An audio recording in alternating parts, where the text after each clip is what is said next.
Music by Chitranjan सीखे। Mix by Anshu DJ केनार। गया जिला के छौड़ा रगदा रही औगे। गया जिला के छौड़ा रगदा रही औगे।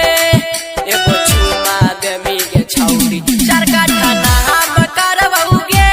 छौड़ी के चुमा देमी के छौड़ी चार काठा नाम करबौगे।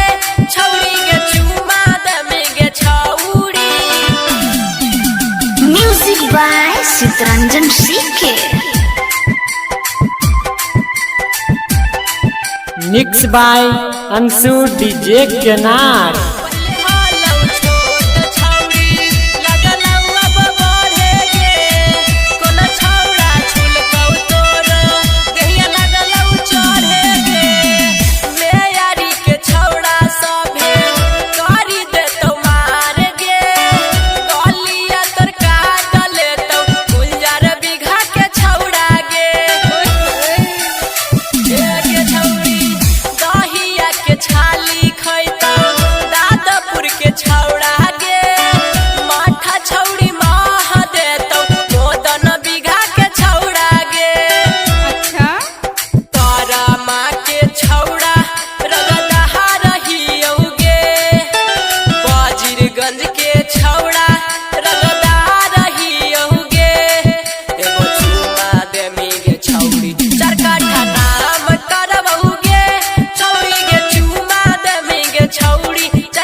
बाय चित्रंजन सीखे।